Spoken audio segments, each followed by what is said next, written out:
ወወልድ ወመንፈስ ቅዱስ አሐዱ አምላክ አሜን። ስብሐት ለእግዚአብሔር ለዘአብጽሐነ እስከ ዛቲ ሰዓት። ኃጢአት በደላችን ይቅር ብሎ ምሕረትና ቸርነቱንም አብዝቶ በሰላም በሕይወት ጠብቆ ለዚህ ዕለት ያደረሰን የአባቶቻችን አምላክ የእኛም አምላክ ኃያሉ ልዑል እግዚአብሔር ከሁሉ አስቀድሞ ስሙ የከበረ የተመሰገነ ይሁን።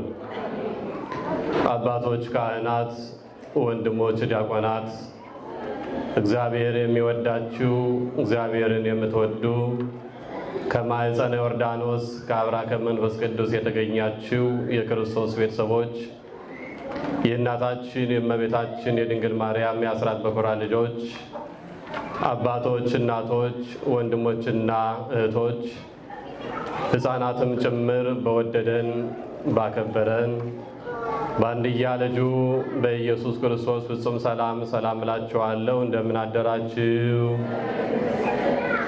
እንደምን አረፈዳችሁ? እንደምን ሰነበታችሁ? አይሾሙት ንጉሥ አያበድሩት ባለጸጋ ወልደ እግዚአብሔር ሕያው ወልደ ማርያም ስግው አምላካችን መድኃኒታችን ኢየሱስ ክርስቶስ በሰላምና በሕይወት በጤና ጠብቆ ለዚች ቀን ደርሰን በቅድስና ቦታ ተሰብስበን እንድናመሰግነው ስለረዳንና ስለፈቀደልን ክብርና ምስጋና ውዳሴና አምልኮ ለኃያሉ ለልዑል እግዚአብሔር ይሁን። የወላዲተ አምላክ የቅድስት ድንግል ማርያም በረከት የቅዱሳን አባቶቻችን ረድኤት በሁላችን ላይ ይደርብን። እንኳን ለዚህ ለታላቁ በዓላችን በሰላምና በሕይወት በጤና ደረሰን አደረሳችሁ። እልል ብላችሁ እግዚአብሔርን አመስግኑ። እግዚአብሔር አምላካችን እልል ያላችሁበትን አንደበታችሁን ያጨበጨባችሁበትን እጃችሁን ይባርክላችሁ። እንደ አምላካችን እንደ ልዑል እግዚአብሔር መልካም ፈቃድ የምንማማርበት የትምህርታችን ርዕስ የሚሆነው እግዚአብሔርን የማያውቁ አገልጋዮች በሚል ርዕስ ይሆናል። ማንን የማያውቁ አገልጋዮች? እግዚአብሔርን የማያውቁ አገልጋዮች ኃይለ ቃሉ የተወሰደው ከመጽሐፈ ሳሙኤል ቀዳማዊ ምዕራፍ 2 ቁጥር 12 ላይ ካለው ኃይለ ቃል ነው። የትምህርቱ መሰረታዊ ዓላማ እግዚአብሔር አምላካችንን በሚገባ አውቀንና ተረድተን በትዕቢት ሳይሆን በትሕትና በድፍረት ሳይሆን በፈሪሃ እግዚአብሔር ሆነን አምላካችን እግዚአብሔርን አገልግለን በረከተ ሥጋ በረከተ ነፍስ ድኅነተ ሥጋ ድኅነተ ነፍስ ማግኘት እንድንችል ነው። ዛሬ የሚከበረው በዓል ሁለት ነገሮችን ያሳየናል። አንደኛው በአገልጋዮች ኃጢአት፣ በአገልጋዮች ድፍረት፣ በአገልጋዮች መተላለፍ፣ በአገልጋዮች ክፋት፣ በአገልጋዮች አለመታዘዝ የተነሳ በሕዝብና በሀገር ላይ መዓት መምጣቱን የሚያሳይ ነው። የእግዚአብሔር ቁጣ መንደዱን የሚያሳይ ነው።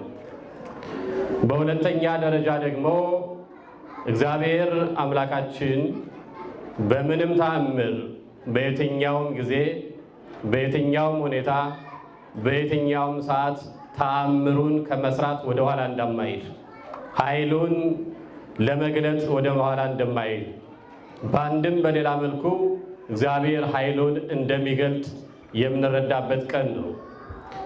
ቅድም በዝማሬው እንደሰማነው ታቦተ ጽዮን ዳጎን የተባለው የአሕዛብ ጣዖትን የቀጠቀጠችበት ድል ያደረገችበት የእግዚአብሔር ኃያልነት፣ የእግዚአብሔር ታላቅነት፣ የእግዚአብሔር ሁሉን ቻይነት፣ የእግዚአብሔር ሁሉ አሸናፊነት በአሕዛብ በአደባባይ የተገለጠበት ስለሆነ በልዩ ሁኔታ አምላክኪ ጽዮን ኢይትመዋ ለጸር እያለች ቤተክርስቲያን ታከብረዋለች።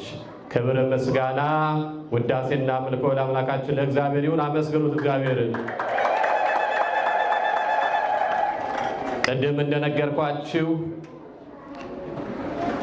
የአገልጋዮች በደል ለቤተ መቅደሱም ለሀገርም ለወገንም ጥፋትን እንዳመጣ እግዚአብሔር እሳት እንዲነድ እንዳደረገ ሕዝቡ በመከራ እንዲወድቅ እንዳደረገ ነግሬያችኋለሁ። ታሪኩ የተፈጸመው በዘመነ መሳፍንት ነው። በዚህ በዘመነ መሳፍንት ኤሊ የሚባል ከአሮን ወገን የሆነ ካህንና መስፍን ሆኖ በእስራኤላውያን ላይ የተሾመ ሊቀ ካህናት ነበረ። ይህ ሊቀ ካህናት እንደ ሕጉና እንደ ሥርዓቱ ተሾሞ በሚያገለግልበት በዛ ሰዓት 2 ልጆች ነበሩት ይላል መጽሐፍ። ስንት ልጆች ነበሩት? 2 ልጆች ነበሩት። እነዚህም ስማቸው አፍኒንና ፊንሐስ ይባላሉ። የካህኑ የታላቁ ካህን የኤሊ ልጆች አፍኒንና ፊንሐስ ግን ምናምንቴዎችና እግዚአብሔርን የማያውቁ ነበር ይላል። ምንና ምን አልኳችሁ? ምናምንቴዎችና ማንን የማያውቁ? እግዚአብሔርን የማያውቁ። አስተውሉ። የእግዚአብሔር ልጆች የካህናት ልጆች ናቸው። አባታቸው በቤተ መቅደሱ የተሾመ ካህን ነው። ያውም ደግሞ ሊቀ ካህን፣ በሕጉ መሰረት የተሾመ ካህን። የካህኑ የአስተማሪው፣ የመሪው፣ የአገልጋዩ እግዚአብሔር የሾመው የመስፍኑ ልጆች ሆነው ግን ማንን አያውቁም ነበረ? ከዚህ ሰውረን። በእውነት የካህን ልጅ ሆኖ ከመስፈን፣ የካህን ልጅ ሆኖ ከመደነስ፣ የካህን ልጅ ሆኖ ሃይማኖትን ከመቀየር፣ የካህን ልጅ ሆኖ ዓለማዊ ከመሆን፣ የካህን ልጅ ሆኖ በሥጋው ዓለም ውስጥ መመላለስ እግዚአብሔር ከዚህ ይሰውረን። አንዳንድ ሰዎችን እንመለከታለን። አባቴ እኮ ካህን ነው፣ አያቴ ካህን ነበሩ የሚሉ እነሱ ግን ካህናት በሄዱበት መንገድ ያልሄዱ፣ የእግዚአብሔር ሰዎች በሄዱበት ያልተጓዙ፣ የእግዚአብሔር ካህን የእግዚአብሔር አገልጋይ በቤታቸው እንዳለ ምልክቱ እንኳን በእነሱ ላይ የሌለ ማለት ነው። በሕይወታቸው ፈሪሃ እግዚአብሔር የማይገለጥባቸው፣ እግዚአብሔርን የማያውቁ፣ እግዚአብሔርን የማይፈሩ፣ እግዚአብሔርን የማያምኑ፣ ለእግዚአብሔር የማይታዘዙ፣ ይልቁንም በእግዚአብሔር ፊት ምናምንቴዎች የሆኑ እግዚአብሔር ከዚህ ይሰውረን። የሚገርም ነው። እያገለገሉ ምናምንቴ መሆን አለ ለካ። በልምድ መቀደስ፣ በልምድ ማስቀደስ፣ በልምድ መስበክ፣ በልምድ መማር፣ በልምድ መዘመር፣ በልምድ መመላለስ፣ በልምድ ወደ ቤተክርስቲያን መምጣት አይለውጥም ወገኖች። የሚለውጠው ለእግዚአብሔር ቃል በመስማት መቀየር ሲቻል ብቻ ነው። ሁል ጊዜ የእግዚአብሔር ቃል ሲነገር የሚሰሙ ናቸው አፍኒንና ፊንሐስ። ሁል ጊዜ እግዚአብሔር ሲመሰገን የሚሰሙ ሰዎች ናቸው አፍኒንና ፊንሐስ። ያም ብቻ ሳይሆን ከሚያመሰግኑትም ወገኖች ናቸው እነዚህ ሰዎች። ነገር ግን ማንን አያውቁም ነበረ? ንገሩኝ፣ ማንን አያውቁም ነበር? እያመለከ የሚያመልከውን የማያውቅ፣ እየዘመረ የሚያመሰግነውን የማያውቅ፣ እየቀደሰ ለማን እንደሚቀድስ የማያውቅ፣ እየሰበከ ስለማን እንደሚመሰክር እንደሚያስተምር የማያውቅ አገልጋይ እሱ ቁጣን ያመጣል። በእግዚአብሔር ቤት እየኖረ ፈሪሃ እግዚአብሔር ከሌለው፣ በእግዚአብሔር ቤት እየኖረ ትሕትና ከሌለው፣ በእግዚአብሔር ቤት እየኖረ እምነት ከሌለው፣ በእግዚአብሔር ቤት ከሌለ ፈሪሃ እግዚአብሔር ከሌለው እሱ እምነቱ ሊፈተሽ ይገባል፣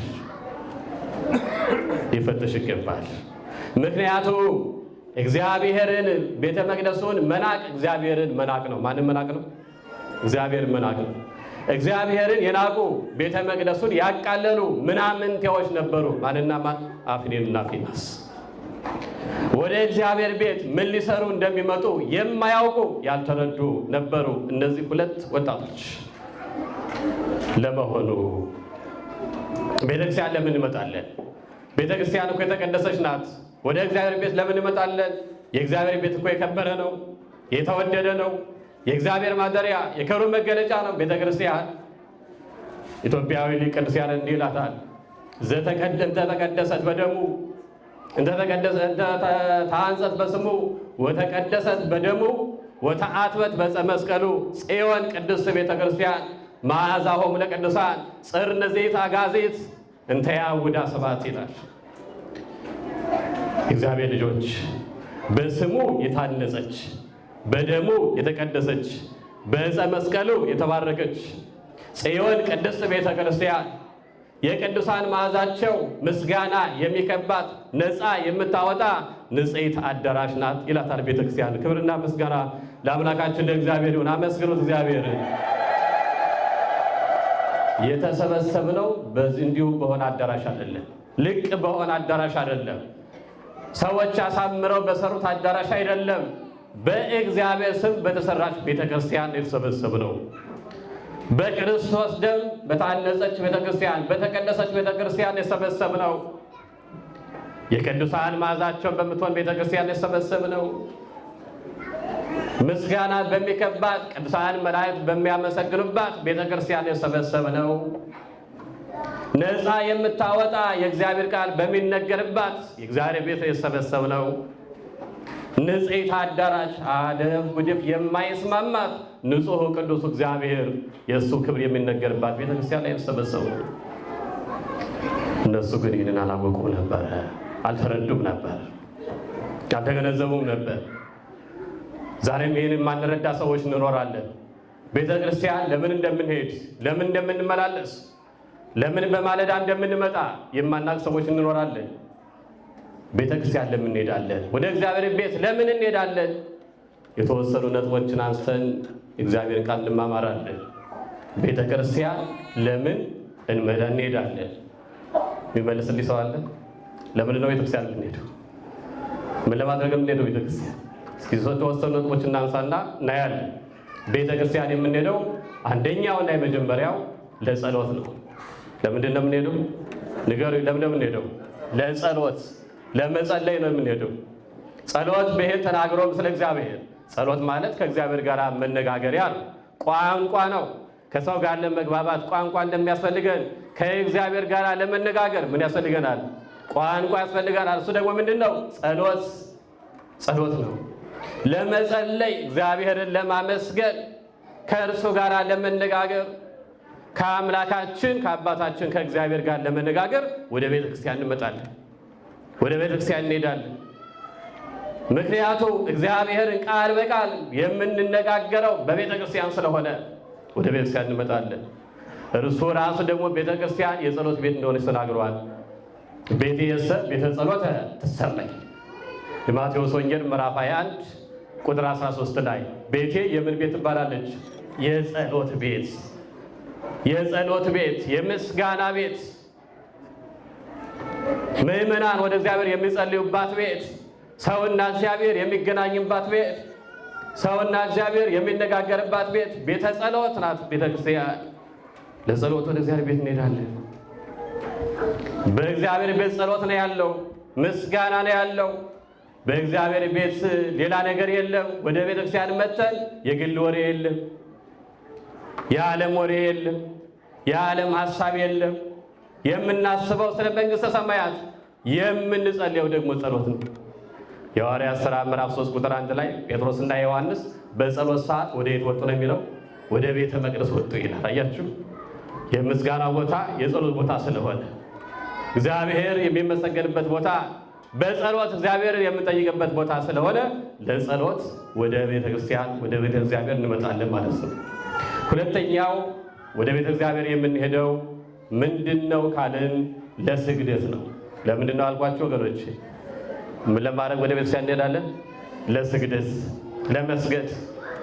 የቃል ኪዳን ታቦት ባለበት፣ የክርስቶስ ሥጋና ደም በሚታደልበት፣ ቃለ እግዚአብሔር በሚነገርበት፣ ሁልጊዜ እግዚአብሔር በሚመሰገንበት በተቀደሰው ቦታ ቅድም እንደተባለው በስሙ በታነጸችዋ በክርስቶስ ደም በተቀደሰችዋ በዕፀ መስቀሉ በተባረከችዋ ቤተ ክርስቲያን ለመስገድ ወደ ቤተ ክርስቲያን እንመጣለን። ነቢየ እግዚአብሔር ዳዊት እንዲህ ይለናል መዝሙር 28 ቁጥር 2 ላይ ስገዱ ለእግዚአብሔር በአጸደ መቅደሱ፣ በቅድስናው ስፍራ ለማን ስገዱ ይላል? ለእግዚአብሔር ስገዱ። በየት? በቅድስናው ስፍራ። የእግዚአብሔር ቤት የተቀደሰ ነዋ። የእግዚአብሔር ቤት የተባረከ ነው።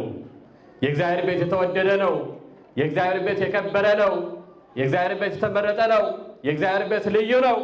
በዛ በልዩ ቦታ ለእግዚአብሔር ልንሰግድ ወደ እግዚአብሔር እንመጣለን። ወደ ቤተ መቅደሱ እናቀናለን። ስለዚህ ቤተክርስቲያን የሚመጣው ለስግደት ነው። የምንሰግደው ደግሞ ለማን? ለእግዚአብሔር። የአምልኮ ስግደት የሚገባው እሱ ስለሆነ፣ ጉልበት ሁሉ ሊንበረከክ የሚገባው ለክርስቶስ ስለሆነ፣ ለእግዚአብሔር ስለሆነ በቤተ መቅደሱ እየሰገድን ልናመልከው፣ እያመለክነው ልንሰግድ ወደ ቤተ መቅደስ እንመጣለን። ለሌላ ዓላማ እንመጣ። ይህ ሁለተኛው። ሶስተኛው ደግሞ ለትምህርት እንመጣለን። ለምን እንመጣለን አልኳችሁ? ለትምህርት። ማንን ለመስማት? ንገሩኝ። ማንን ለመስማት? እግዚአብሔርን ለመስማት። የሚናገር ማን ነው? የሚያስተምርስ ማን ነው? የሚያጽናና ማን ነው? የምንጽናናው በማን ቃል ነው? የምናርፈው በማን ቃል ነው? እረፍት የምናገኘው በማን ቃል ነው? ሰላም የምናገኘው በማን ቃል ነው? ደስታ የምናገኘው በማን ቃል ነው? የዘላለም ሕይወት የምናገኘው በማን ቃል ነው? አንተስ የዘላለም የሕይወት ቃል አለህ አለ ቅዱስ ጴጥሮስ። የዘላለም የሕይወት ቃልን ለማግኘት ለመማር ወደ ቤተ ክርስቲያን እንመጣለን። ክብርና ምስጋና ለአምላካችን ለእግዚአብሔር ይሁን። አመስግኑ። በቤተ መቅደሱ የእግዚአብሔር ቃል ይነገራል። በቤተ መቅደሱ የምስራቹ ይነገራል። በቤተ መቅደሱ የእግዚአብሔርን ቃል የሚያጽናናውን እንሰማለን። እርሱ ራሱ በቤተ መቅደስ ያስተምር ነበረ። ሉቃስ ወንጌል ምዕራፍ 19 ቁጥር 47 ላይ ወኩሎ አሚረ ይሜህሮሙ በምኵራብ፣ ዕለት ዕለት በቤተ መቅደስ ያስተምራቸው ነበር ይላል። በቤት አልኳችሁ፣ በቤተ መቅደስ ያስተምራቸው ነበር። ማን? ለስም አጠራሩ ክብር ይግባውና ጌታችን አምላካችን መድኃኒታችን ኢየሱስ ክርስቶስ። ስለዚህ እሱን አብነት አድርገው የተነሱ ሐዋርያት፣ ከዛም በኋላ የተነሱ ሊቃውንት፣ ካህናት፣ መምህራን፣ አባቶች የእግዚአብሔርን ቃል በምልአት በስፋት ቤት ያስተምሩናል። በቤተ መቅደሱ በእግዚአብሔር ቤት የእግዚአብሔርን ቃል ይነግሩናል። የእግዚአብሔርን ቃል ያስተምሩናል። ስለዚህ ለትምህርት ሕይወት ለሚገኝበትን፣ ድነት የሚገኝበትን፣ መንፈሳዊ እውቀት የሚገኝበትን፣ የዘላለም ሕይወት የሚታደልበትን ቃሉን ለመስማት ወደ ቤተ ክርስቲያን እንመጣለን። ነቢየ እግዚአብሔር ዳዊት በመዝሙር 118 ቁጥር 6 ላይ እንዲህ በማለት ይናገራል። ሰናይተ ምክረ ወጥበበ ምህረኒ። አዎ መልካም ምክርና እውቀትን አስተምረኝ ንገረኝ ይላል። መልካም እውቀት ያለው በእግዚአብሔር ቤት ነው። የሚያሳርፍ እውቀት ያለው በእግዚአብሔር ቤት ነው። የዓለሙ እውቀት አያሳርፍም። የሚያሳርፈው የእግዚአብሔር እውቀት ነው። የሚያሳርፈው የእግዚአብሔር ጥበብ ነው። አባቶቻችን ያለፉት የተረፉት መንፈሳዊውን ጥበብ ይዘው ነው። መንፈሳዊውን ጥበብ ይዘው ነው። መንፈሳዊውን እውቀት ይዘው ነው። ከእግዚአብሔር የሆነ እውቀት ሁሉ የዘላለም ሕይወትን ያስገኛል። ከእግዚአብሔር ያልሆነ እውቀት ሁሉ ሞኝነት ነው። ከሱ ያልሆነ እውቀት ሞኝነት ነው። ከእግዚአብሔር የሆነ ግን ጥበብ ነው። ያ ጥበብ ደግሞ ወደ መንግሥተ ሰማያት የሚያደርስ ነው። እግዚአብሔር በእምነት እንዲያኖረን ሁላችንም በቸርነቱ ይርዳል። ስለዚህ ቤተክርስቲያን የምንመጣው ለምንድን ነው አልኳችሁ? ለትምህርት፣ ትምህርቱ ለመማር። ስርዓትን አስተምረኝ ብሎ ነቢዩ እንደተናገረ ስርዓት የምንማርባት፣ ቀኖናዋን የምንማርባት፣ ደግማዋን የምንማርባት፣ ትውፊቷን የምናውቅባት፣ በስርዓት መውጣት መግባት መመላለስ ምን እንደሆነ የምንገነዘብባት ቅድስት ቤተክርስቲያን ስለሆነች ለትምህርት ወደ የት እንመጣለን አልኳችሁ? ወደ ቅድስት ቤተክርስቲያን፣ ወደ እግዚአብሔር ቤት እንመጣለን። ሌላው ቤተክርስቲያን የምንመጣው ወደ እግዚአብሔር ቤት የምንመጣው ለማስቀደስ ነው። ለምንድን ነው አልኳችሁ? ለማስቀደስ፣ ቅዳሴ ለማስቀደስ። ምን ለማስቀደስ? ቅዳሴውን ለማስቀደስ። ቅዳሴ ከቤተክርስቲያን ውጭ ይቀደሳል እንዴ? በጳጳሳቱ ቤት ቅዳሴ ይቀደሳል እንዴ? በካህናቱ ቤት ቅዳሴ ይቀደሳል? በዲያቆናቱ ቤት ቅዳሴ ይቀደሳል? በምዕመናኑ ቤት ቅዳሴ ይቀደሳል? አይቀደስም። ቅዳሴ የሚቀደሰው የት ነው? በቤተ ክርስቲያን። ቅድም እንዳልኳችሁ የቃል ኪዳኑ ታቦት ባለበት በተባረከው በቤተ ክርስቲያን ብቻ ቅዳሴ ይቀደሳል። ሌላ ቦታ አይቀደስም። ሕጋችን አያዝም፣ ስርዓታችን አያዝም። ፍትሕ መንፈሳዊ አንቀጽ 1 ላይ እንዲህ ይላል፣ ወያይርጉ ቁርባነ ውሳቢያቲሆሙ ለኤጲስቆጶሳት ወይሃብአዱሂ እምቤተ ምእመናን ዘእንበለ ሀበ ቤተ ክርስቲያን ዘተቀደሰት። ከተቀደሰችው ቤተ ክርስቲያን በስተቀር ከማን በስተቀር አለ? ከተቀደሰችው ቤተ ክርስቲያን በስተቀር ከተቀደሰችው ቤተ ክርስቲያን በስተቀር በኤጲስቆጶሳቱ ቤትም ቢሆን በምእመናኑም ቤት ቢሆን ከነሱም በአንዱ ቤት ቢሆን መስዋዕት እንዳያሳርጉ ይላል። ይህ ስርዓቱ ነው። ይህ ሕጋችን ነው። ስለዚህ በእኛ ቤት ቅዳሴ የለም፣ በምእመናን ቤት ቅዳሴ የለም፣ በካህኑ ቤት ቅዳሴ የለም። ቅን ቅዳሴ ያለ የት ነው? ቤተ ክርስቲያን ነው። የተሰበሰብንበት ቦታ ላይ ነው ቅዳሴ ያለው። በየቤቱማ ቢኖር አንሰባሰብ ነበር። ስለዚህ የተቀደሰው እግዚአብሔር ቅዱሱ እግዚአብሔር ቅድስና የባህሪ የሆነ እግዚአብሔር እሱን ቀድሰን ለመቀደስ አስቀድሰን ለመቀደስ ቀድሰንም ለመቀደስ ወደ የት እንመጣለን? ወደ ቤተ ክርስቲያን እንመጣለን። አስቀድሰን እንድንቀደስ የረዳን የፈቀደልን የሰበሰበን የአባቶቻችን አምላክ ልዑል እግዚአብሔር ስሙ የከበረ የተመሰገነውን እልል ብላችሁ እግዚአብሔርን አመስግኑ። ስለዚህ ቤተ ክርስቲያን ምን ስራ ነው የምንመጣው? ለማስቀደስ። የተቀደሰ ቦታ ነው ለማስቀደስ። በተቀደሰው ስፍራ ደግሞ ርኩሰት የለም፣ ጥፋት የለም። በተቀደሰው ስፍራ ሌላ ዓለማዊ ነገር የለም። ዓለማዊ ስራ አይሰራበትም። ዓለማዊ ተግባር አይከናወንበትም። ምክንያቱም የተቀደሰ ቦታ ነዋ።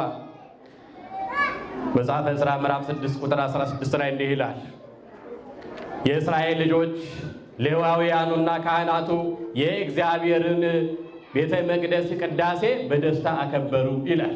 የማንም ቤት? የእግዚአብሔርን ቤት ቅዳሴ በደስታ አከበሩ። ይኸው በዓለም ውስጥ የገጠመን ሐዘናችን የምንረሳው እኮ በዚህ በተቀደሰው ስፍራ ስንመጣ ብቻ ነው። ዓለም አሳዝናን ይሆናል፣ እግዚአብሔር ግን በደስታ ይመልሰናል። ዓለም አስከፍታን ይሆናል፣ እግዚአብሔር ግን ደስ ያሰኘናል። ዓለም ረፍት ነስታን ይሆናል፣ እግዚአብሔር ግን ያሳርፈናል። ዓለም አስለቅሳን ይሆናል፣ እግዚአብሔር ግን አጽናንቶ ልባችንን መልሶ ቀና ብለን እንደ ሐና እያመሰገንን ወደ ቤታችን እንድንሄድ ያደርገናል። ክብርና ምስጋና ለአምላካችን ለእግዚአብሔር ይሁን። አመስግኑት መድኃኔዓለም። ስለዚህ ቤተክርስቲያን ለምን እንመጣለን አልኳችሁ? በአንድ ቃል ተናገሩ። ለምን እንመጣለን? ለማስቀድሰን። እግዚአብሔር አምላካችን አስቀድሰን እንድንቀደስ በቸርነቱ ይርዳል። ሌላው ወደ ቤተክርስቲያን የምንመጣው ለቁርባን ነው። ለምንድን ነው አልኳችሁ? ለቁርባን ቅዱስ ሥጋውን ክቡር ደሙን ለመቀበል። ከዚህ ከቤተክርስቲያን ውጭ ከቤተ እግዚአብሔር ውጭ የክርስቶስ ሥጋና ደም የለም፣ አይገኝም።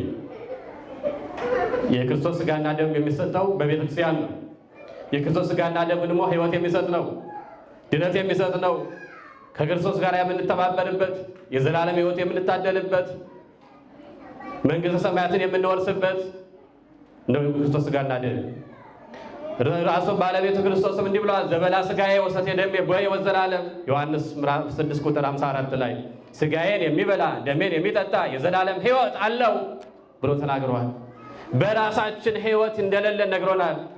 ሕይወት የምናገኘው የዘላለም ሕይወት መንገድና እውነት ሕይወት ከሆነው ከክርስቶስ ጋር ስንተባበር ብቻ ነው። ሥጋውን ስንበላ ደሙን ስንጠጣ የዘላለም ሕይወትን እናገኛለን። የዘላለም ሕይወትን ለማግኘት ደግሞ ወደ ቤተክርስቲያን እንመጣለን፣ ሥጋውን ለመብላት ደሙን ለመጠጣት። እንዲያ በጣም ደስ የሚለኝ ጥቅስ ልንገራችሁ። የሰማችሁ ነው? ከቃሉ ጋር ናችሁ?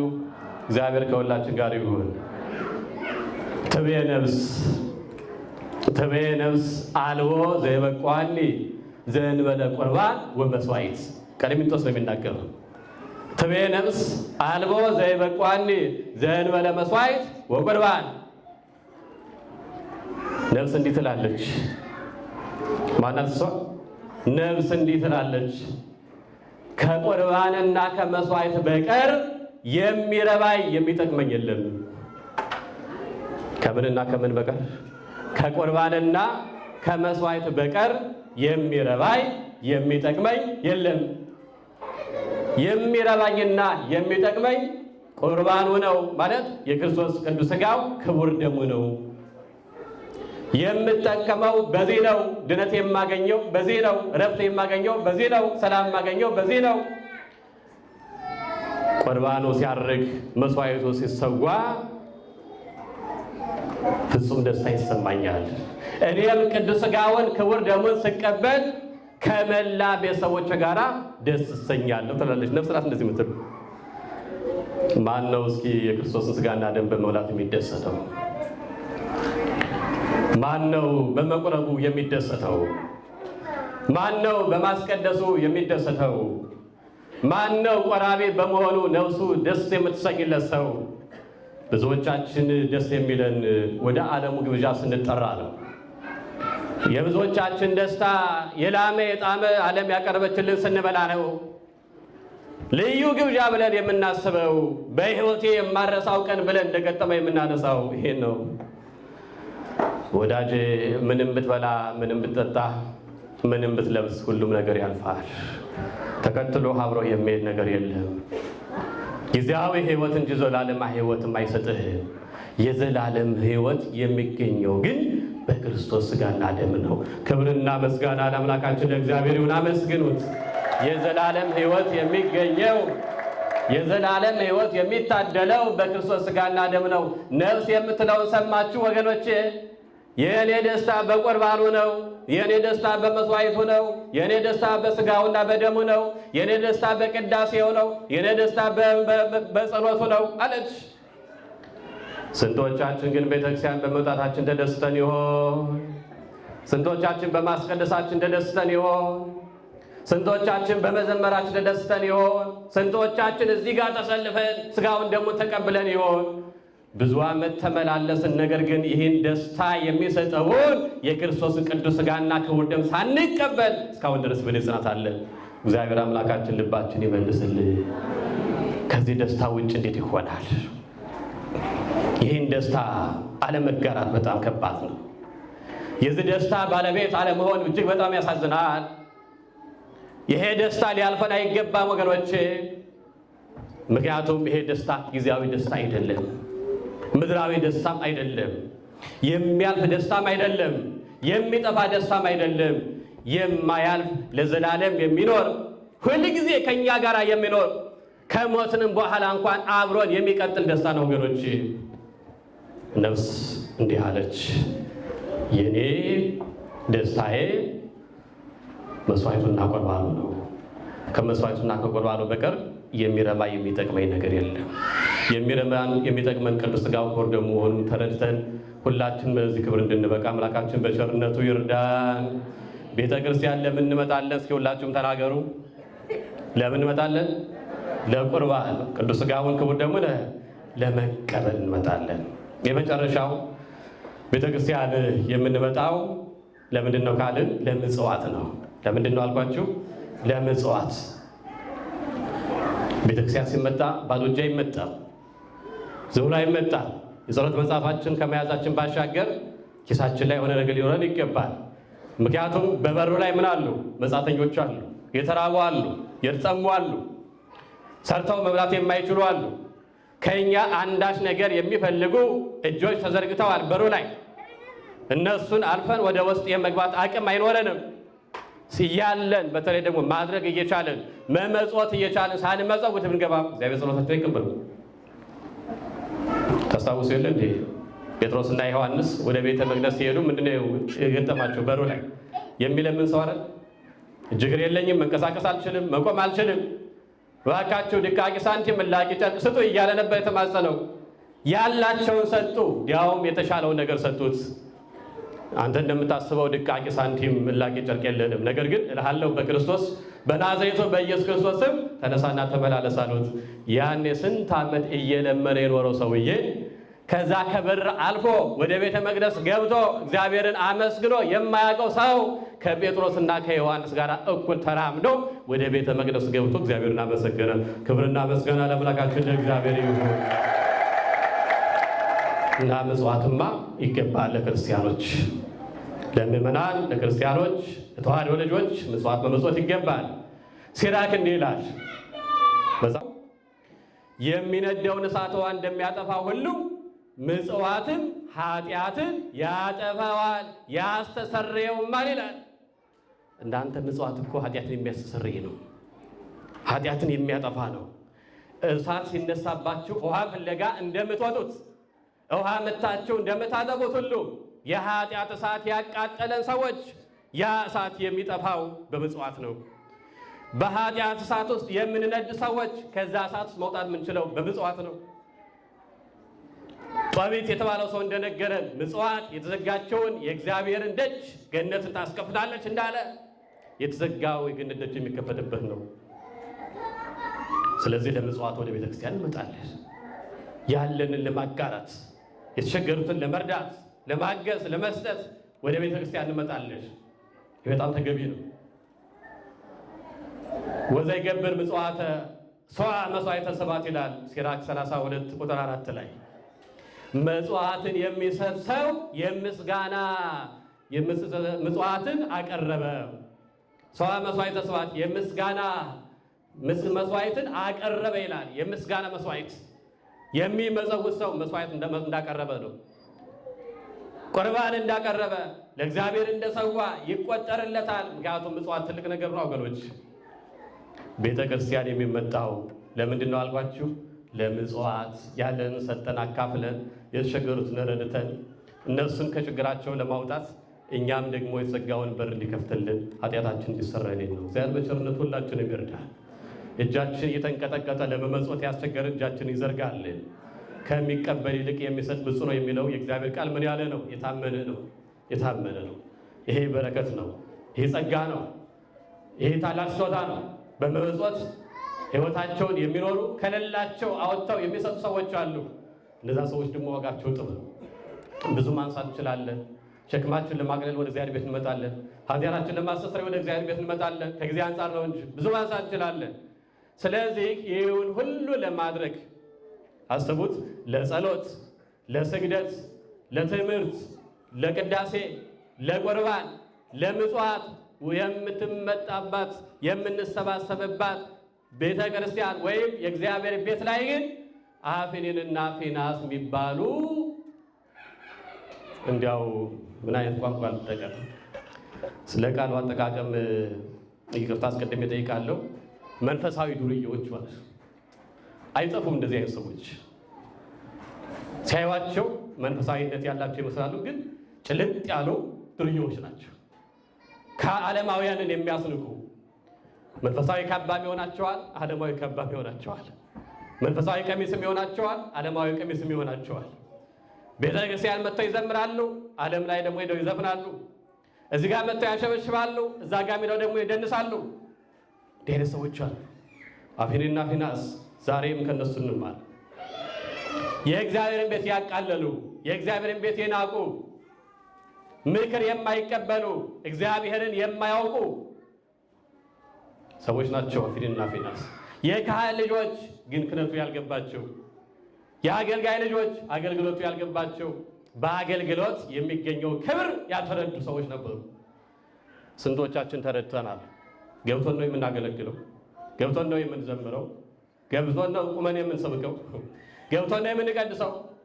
እግዚአብሔር አምላካችን ማስተዋል ለሁላችንም ይስጠን እና እነዚህ ምናምንቴዎችና እግዚአብሔርን የማያውቁ አገልጋዮች ሶስት ነገሮችን ሰርተው እግዚአብሔርን በደሉት፣ እግዚአብሔርን አሳዘኑት። ስንት ነገር አልኳችሁ? መጽሐፉን አንቡት። መጽሐፍ ሳሙኤል ቀዳማዊ ምዕራፍ 2 ጀምራችሁ ታሪኩ ተያያዥነት ስላለው እስከ ምዕራፍ 6 ድረስ ይሄዳል። በየዓመቱ የሚነገር ታሪክ ስለሆነ ባጭሩ ነው ታሪኩን የምነግራችሁ ስለምታውቁት። እነዚህ ሁለት የኤሊ ልጆች ሶስት ኃጢአት ሰርተዋል። አንደኛ ቁርባኑን ናቁት። የብሉይ ኪዳን የዘላለም ኃጢአትን የሚያስተሰርይ ቢሆን ጊዜያዊ ኃጢአትን የሚያስተሰርይ ነበር። ነገር ግን ያንን ቁርባን ናቁት፣ እንደምናምንት የቆጠሩት። አዛዥም እኛ ነን የፈለግነው ማድረግ እንችላለን ብለው መስዋዕት ከመቅረቡ በፊት ለመስዋዕት የመጣውን ሁሉ ግጥም አድርገው ይበላሉ። እንዲህ አይነት ድፍረት እንዲያውቁ እኮ ነው። ይሄ መጀመሪያ ኃጢአታቸውን በዚህ እግዚአብሔርን አሳዘኑ። ሁለተኛው ኃጢአታቸው ለምስጋና፣ ለጸሎት፣ ለቅዳሴ ኃጢአታቸውን ለማስተስረይ ከእግዚአብሔር ጋር ለመገናኘት ወደ ቤተ ክርስቲያን የሚመጡ ወጣት ሴቶችን በዛ በቤተ መቅደስ በመገናኛው ድንኳን በሴሎ አስነወሯቸው ይላል። እንዲያው ትርጓሜያችን ላይ እንዲያው ምን ይላል? ትርጓሜ መጽሐፋችን ላይ ወንዶች ሚስቶቻቸውን ወደ ቤተ እግዚአብሔር ለመላክ እንኳን እስኪሳቀቁ ድረስ ማለት ነው ኃጢአታቸው። ሰዎች ኃጢአታችንን አራግፈን ከእግዚአብሔር ጋር ተገናኝተን እንመለሳለን ብለው ወደ እግዚአብሔር ቤት ሲመጡ የሚጠብቃቸው ሌላ ሆነ ማለት ነው። በኃጢአት ላይ ኃጢአት፣ በበደል ላይ በደል ጨምረው ወደ ቤታቸው ይመለሳሉ። ለዛ እኮ ነው መንፈሳዊ ዱርዬዎች ናቸው ያልኳቸው። አፍኒንና ፊናስ በሌላ አነጋገር አጥፍቶ ጠፊዎች ነበሩ። በቤተ መቅደሱ ሆነው እነሱም ያጠፋሉ፣ የሚመጣውንም ያጠፋሉ። እነሱም ይበድላሉ፣ ሌላውን ለበደል እንዲጋለጥ ያደርጋሉ። እነሱ ኃጢአት ይሰራሉ፣ ሌላውን ኃጢአት ይጋብዛሉ። መድኃኔዓለም ከዚህ ሰውረን። በእውነት በየቀኑ እንበድላለን፣ በየሰዓቱ እንበድላለን። ያልበደልንበት ቀን የለም። በመስማትም በማየትም በመናገርም በማሰብም አይደለም እንበድላለን። በቤተ መቅደሱ ሆኖ ግን መበደል በጣም ከባድ ነው። በቤተ መቅደሱ ቁሞ መበደል፣ ወደ ቤተ መቅደስ መጥቶ መበደል ከባድ ነው። እግዚአብሔር ከዚህ ሰውረን። የራሳችን ኃጢአት ለማራገፍ እንድንመጣ በቸርነቱ ይርዳል። ሁለተኛው ነው። ሶስተኛው ደግሞ ሌሊት ሙሉ በሙሴ ሕግ እንደተሰራው ሌሊት ሙሉ እየበራች የምታድር ማዕቶት ወይም መብራት ነበረች። እሱን አጠፉት። መጽሐፈ ሳሙኤል ምዕራፍ 2 ላይ ተገልጿል። አጠፉት። ምን ይሰራል? ያ እኮ መስዋዕት ነው፣ እንደ መስዋዕት ነው። የእህል መስዋዕት አለ፣ የእንስሳት መስዋዕት አለ፣ የእህል ቁርባን አለ፣ የማዕቶት መስዋዕት አለ። ለእግዚአብሔር የሚቀርብ መስዋዕት ነው። ያንንም ናቁት፣ መብራቱን አጠፉት። ምን ማድረግም አሉት። ስለማን ክብር ነው መብራቱ የሚበራው? ነገሩ ስለማን ክብር ነው? ስለ እግዚአብሔር ክብር ነው። ባለቤቱን ካልናቁ አይደለ የሚባለው? አጥሩ ላይ ነቀሉ። ይህን ሁሉ የድፍረት ኃጢአት ሰሩ። መጽሐፍ እንዲህ ይላል፣ የድፍረት ኃጢአት እንዳይገዛ ነው ወገኖች። ከባድ ነው ይመስለናል። ስለተመላለስን ቤተ መቅደሱ ስለተለማመድ ነው የእኛ ቤት እንዳይመስለን፣ የግል ቤታችን እንዳይመስለን። እግዚአብሔር ዝም የሚለን የሚታገሰን እንድንመለስ እንጂ ስለሌለ አይደለም፣ ስላላየን አይደለም፣ ስላልተመለከተን አይደለም። ኃጢአታቸውን እየሰሩ እነዚህ ሰዎች ቀጠሉ። በዚህ በሶስት ዋና ዋና ኃጢአታቸው አባታቸው መከራቸው አልሰሙ። ሽማግሌዎች መከሩ፣ በፍጹም ጆሮ ዳባ ልበሳል። ሊመለሱ ፈቃደኞች አይደሉም። ያልተመለሱትን ደግሞ እግዚአብሔር እንዴት መቅጣት እንዳለበት ያውቃል። የታገሰ በሰው ፊት ጻድቅ የምንጫወት ባለባበሳችን ክርስቲያን የምንመስል እግዚአብሔርን ግን ያሳዘንን የአምልኮት መልክ ያለን ኃይሉን የካድን በእግዚአብሔር ቤት የምንቀልድ እግዚአብሔር እስከ መቼ እንደሚታገስን አናውቅም። ጥፋቱ ሳይመጣ መዓቱ ቁጣው ሳይመጣ እንድንመለስ አምላካችን በቸርነቱ ይርዳ። ይህ ሁሉ እሳት የሚነደው በማን በደል ይመስላችኋል? በሁላችን ኃጢአት እኮ ነው። በሁላችን በደል እኮ ነው። የተናጋሪውን በደል ነው፣ የሰሚውን በደል ነው። እንደምንናገረው አንኖርም፣ እንደምትሰሙትም አትመላለሱ። ለጊዜው በስሜት የእግዚአብሔርን ቃል እንናገራለን፣ እናንተም በስሜት ታዳምጣላችሁ። ከመስማትና ከመናገር የዘለለ ግን የሕይወት ለውጥ እኛ ውስጥ የለም። እግዚአብሔር በሚለውጥ ፍቅሩ ሁላችንም ይቀይረን፣ ይለውጠን። እስከ መቼ በኃጢአት፣ እስከ መቼ በበደል፣ እስከ መቼ በክፋት፣ እስከ መቼ እግዚአብሔር በማሳዘን፣ እስከ መቼ በዝሙት፣ እስከ መቼ በስርቆት፣ እስከ መቼ እግዚአብሔርን በመደፋበር፣ እስከ መቼ በምናምንቴነት እንመላለሳለን? ወገኖች ይብቃ። የሚገርም ቃል ነው። ምናምንቴዎችና እግዚአብሔርን የሚያውቁ ሰዎች። እግዚአብሔር አምላካችን ከክፉ ነገር ይሰውራል። እናም በመጨረሻ አልተመለሱም፣ ንስሐም አልገቡም፣ ምክርም አልሰሙም። በመጨረሻ ላይ እግዚአብሔር የሰይፍ ቁጣውን መዘዘ። የቁጣ ሰይፉን መዘዘ። መዓቱ መጣ። በብላቴናው በሳሙኤል አማካኝነት ለአባታቸው ለዔሊ ነገረው። እነዛ ምናምንቴዎች የአገልግሎቱ መሰናክልና እንቅፋት ሲሆኑ ብላቴናው ሳሙኤል ልክ እንደነ አልዓዛር፣ ልክ እንደነ ሱራፌል፣ ልክ እንደነ ካሌብ ብላቴና ሆኖ በቤተ መቅደስ የሚያገለግል ነበርና ትልልቆቹ አፍኒንና ፊናስ አገልግሎቱ ሲያሰናክሉ እግዚአብሔርን ባለማወቃቸው ቁርባኑ ሲንቁ ሳሙኤል ግን አገልግሎትን ያፋጥን ነበረ። እግዚአብሔር በዘመናት ሁሉ ሰው የማያጣ አምላክ ነው። ክብር ምስጋና ለአምላካችን ለእግዚአብሔር ይሁን። እና መጨረሻ ላይ ጦርነት ተነሳ። እግዚአብሔር የሚቀጣቸው በዚህ ነው። ከጎረቤታቸው ጋር ጦርነት ተነሳ። ሄደው ገጠሙ። ሁልጊዜ የሚያሸንፉት እነሱ ነበሩ። በዛ ዕለት ግን 4000 ሰው ባንዴ ሞተባቸው። የሁሉ ሙጥቃት የሁሉ ሞት ከየት የመጣ ነው ብሎ ሲያስቡ አንድ ነገር አሰቡ። ታቦተ ጽዮንን ስላልያዘን ነው። ካህናቱን ይዘን ታቦተ ጽዮንን ደግሞ ይዘን ብንመጣ ኑሮ ድል የማን ነው? ድል የማን ነው? የኛ ነው። ማንን ይዘናልና? ታቦተ ጽዮንን። በታቦተ ጽዮን ላይ ማን አለ? እግዚአብሔር አለ። እኛን የምናሸንፈው ተሎ ወደ ሴሎ ላኩ። ታቦተ ጽዮንን አምጦልን፣ ካህናቱም ይምጡ፣ እግዚአብሔርን እያመሰገንን ያኔ ድል አድርገን እንመለሳለን አሉ። አደረጉት። ታቦተ ጽዮን ይዘው መጡ። እነዛ ምናምንቴዎችም ከታቦተ ጽዮን ጋር አብረው መጡ። ይገርመኛል። ከመላእክት ኅብረት ዲያብሎስ፣ ከሐዋርያት ኅብረት ይሁዳ፣ በእነ ኤሊ ዘመን ደግሞ እነ ፊናስ፣ በእኛም ዘመን ደግሞ እንደነሱ አይነት ሰዎች አይጠፉም እኮ። አብረው መጡ። ምንም በደል እንደሌለበት ሰው እኛን የምናሸንፈው መጡ። የምታሸንፈው ማንስ ብቻ ነው? ስታምነው፣ ስታከብረው፣ በትሕትና ሆነህ ስታገለግለው ነው እግዚአብሔር ድል አድራጊነት ለአንተ ሊሰጥ የሚችለው። ስለዚህ መጥተው አይ በቃ አሁንማ እኛን የምናሸንፈው ብለው አሰቡና ገጠሙ። በዚህ ሰዓት ግን እንዳሰቡት አልሆነም። መጀመሪያ ላይ ሲጓጉ ስንት ሺህ ነበር የሞተው? 4000። ታቦተ ጽዮን ይዘው ሲመጡ ስንት ሞተ? 30 ሺህ። በአጠቃላይ 34 ሺህ ታለቀ። መግቢያ ላይ ታስታውሳላችሁ።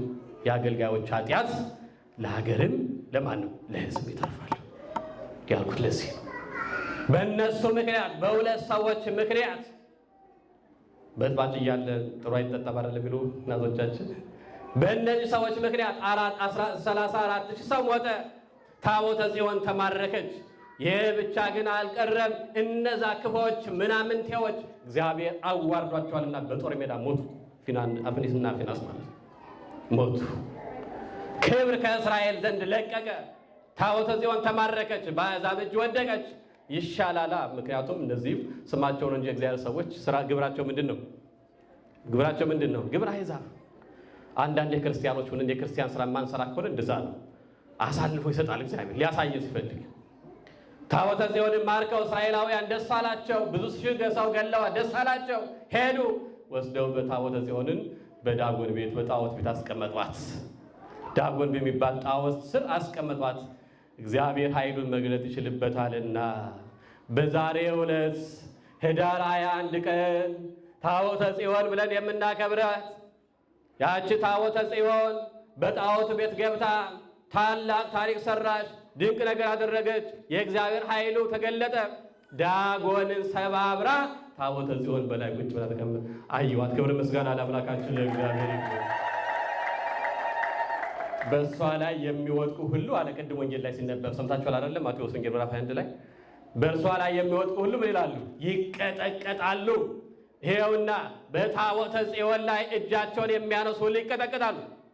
በታቦተ ጽዮን ላይ በድፍረት የሚናገሩ ሁሉ ይቀጠቀጣሉ። በታቦተ ጽዮን ላይ አንደበታቸውን የሚያላቅቁ ሁሉ ይቀጠቀጣሉ። እነዛ አሕዛብ አሸነፍን፣ ድል አደረግን፣ አምላካችን የሚሏትን ታቦተ ጽዮን ስትጀምር እሷን አናመልክም፣ እናመልከው ማለት ነው እግዚአብሔርን ነው የሚሏትን እሷን ማረክናት ብለው በጣዖት ቤት አስቀመጧት። ነገር ግን ታሪክ ተቀየረ። ዳጎን ተሰባበረ፣ አመድ ሆነ፣ ዱቄት ሆነ። ታቦተ ጽዮን ግን ከብራ ወጣች። ክብር ምስጋና ለአምላካችን ለእግዚአብሔር። እናም እነዛ ሰዎች በስራቸው ተቀጡ፣ በበደላቸው ተቀጡ፣ ማትን አመጡ። የብዙ ሰው ሕይወት ጠፋ። ታቦተ ጽዮን ተማረከች። ከተማረከች በኋላ ግን እግዚአብሔር ኃይሉን ገለጠ፣ ድንቅ ስራውን ገለጠ። ወንዶቹ ታመሙ።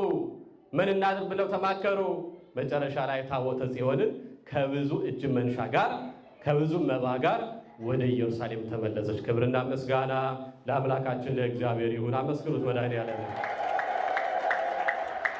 የእግዚአብሔር ልጆች ዛሬ ከዚህ ታሪክ የምንማረው ታሪኩ በጣም ሰፊ ነው፣ ረጅም ሰዓት ይፈልጋል። ነገር ግን በየዓመቱ የሚተረክ የሚነገር ስለሆነ እናውቀዋለን። እኛስ በቤተ መቅደስ እንዴት እየተመላለስን ነው? እንዴት እያገለገልን ነው? እንዴት እየተገለገልን ነው? አገልግሎታችን በእውነት እግዚአብሔር ይቀበለዋል ወይ? ምስጋናችን እግዚአብሔር ይቀበለዋል ወይ? ውዳሴያችን፣ ቅዳሴያችን፣ ትምህርታችን፣ ሁሉ ነገራችን፣ ምጽዋታችን እግዚአብሔር ይቀበለዋል ወይ? እንደ እግዚአብሔር ፈቃድ ነው የምንመላለሰው? ፈሪሃ እግዚአብሔር በልባችን አለ ወይ? ትሕትና በልባችን አለ ወይ? ማስተዋል በልባችን አለ ወይ? መንፈሳዊ ሕይወት በልባችን አለ ወይ? ወደ እግዚአብሔር ተመልሰነዋል ወይ? በስራችን እግዚአብሔር ይከብራል ወይ?